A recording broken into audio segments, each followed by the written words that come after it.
Hi friends, welcome to Bala's kitchen. இன்றைக்கி பாலாஸ் கிச்சனில் chocolate பண்ண போகிறோம். ஏற்கனவே நம்ம சேனலில் இருக்குது சாக்லேட், ரொம்ப மாதத்துக்கு முன்னாடி போட்டிருப்பேன். நாளைக்கு என்னோடய அண்ணாவோட பர்த்டே 24/7, அதனால் அண்ணாக்காக நான் சாக்லேட் பண்ணுறேன். அதுக்கு நான் பால் பவுடர், மில்க் பவுடர் எடுத்திருக்கேன், 200 கிராம் பேக்கெட்டு. அதில் நம்ம சளிச்சு தான் எடுத்துக்கணும், இல்லைன்னா கட்டி கட்டியாக இருக்கும் அதில் பால் பவுடர், அதனால் கொஞ்சம் சளிச்சுக்கலாம். இங்கே பார்த்திங்கன்னா கொக்கோ பவுடர் நான் ஒரு 3 ஸ்பூன், இந்த ஸ்பூனில் 3 ஸ்பூன் எடுத்து வச்சுருக்கேன். ஒரு பிளேட்டில் பட்டர் தடவி வச்சுருக்கேன். சர்க்கரை பார்த்திங்கன்னா 1 கப்பு, பால் பவுடர் பார்த்திங்கன்னா 1.25 கப்பு வரும். சர்க்கரை 1 கப்பு. நிறையா தடவை நான் பண்ணிட்டேன், அதனால் எனக்கு அளவு தெரியும். நீங்கள் அளந்து எடுத்துக்கோங்க. 1 கப்பு நான் ஃபுல்லாக எடுத்திருக்கேன். தண்ணி 1/2 கப், அதே கப்பில் 1/2 கப் தண்ணி வச்சுருக்கேன். பார்த்திங்கன்னா கொஞ்சம் நட்ஸ் எல்லாம் பாதாம் முந்திரியை இந்த மாதிரி பொடிச்சு வச்சுருக்கேன்.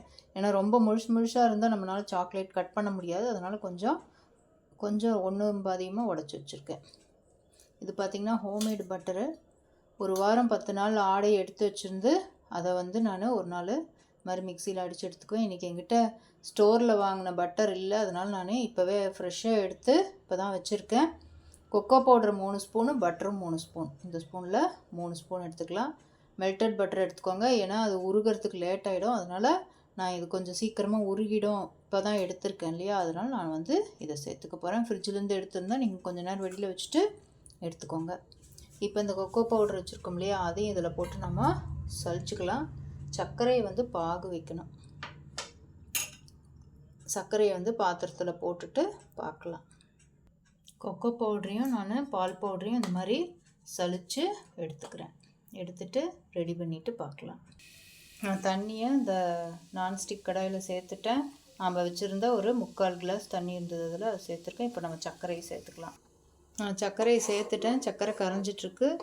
ஒரு கம்பி பதம் வரணும். நம்ம தண்ணியில் விடும்போது அது தண்ணி இங்கே ரெடியாக கப்பில் எடுத்து வச்சுருக்கேன். ஒரு ட்ராப் விட்டு பார்த்தோம்னா அதில் அப்படியே செட்டில் ஆகிற அளவுக்கு நாம் இந்த பாகை வைக்கணும். ரொம்ப முத்தின பாகாக வைக்கக்கூடாது, அது தண்ணிக்குள்ளே செட்டில் ஆகணும். கொஞ்சம் கரையிட்டோம், பார்க்கலாம். இப்போ தண்ணியில் விட்டு காட்டுறேன் பாருங்கள்.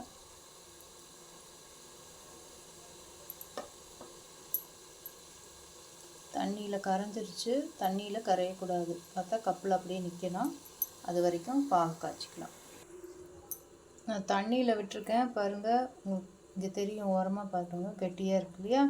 இதுதான் பதம், கரையக்கூடாது. நமக்கு தண்ணியில் விட்டோடனே இந்த மாதிரி நமக்கு நிற்கணும், அதான் பதம். இப்போ நம்ம அந்த பால் பவுடரும் கொக்கோ பவுடரும் மிக்ஸ் பண்ணதை சேர்த்துடலாம். நான் இங்கே மிக்ஸ் பண்ணி வச்சுருக்கேன், இதை அதில் சேர்த்துட்றேன். சேர்த்துட்டு நான் பட்டரையும் 3 ஸ்பூன் சேர்த்துட்றேன். பட்டரையும் சேர்த்துட்டு இதை நல்லா மிக்ஸ் பண்ணி கொடுக்கலாம். மிக்ஸ் பண்ண இந்த கெட்டியாக இருக்கிறதெல்லாம் நமக்கு நல்லா மெல்ட் ஆகி குழான்னு வந்துடும். நல்லா மிக்ஸ் பண்ணிவிட்டு பார்க்கலாம். போடும்போது பாருங்கள் கெட்டியாக இருந்தது. இப்போ கொஞ்சம் மெல்ட் ஆக கொஞ்சம் தளருது. நாம் ஒரு 2 மினிட்ஸ் வச்சுட்டு நம்ம பிளேட்டில் எடுத்து இதை ஊற்றிடலாம். ஊற்றிட்டு பார்க்கலாம்.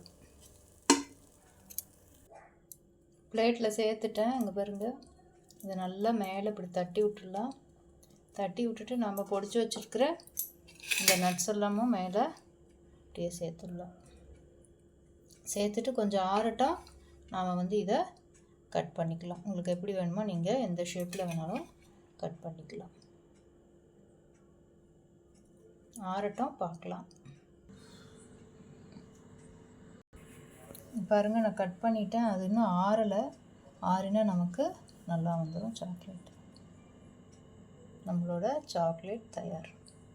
நீங்களும் ட்ரை பண்ணி பாருங்கள். Thank you friends. ஓம் சாய்ராம்.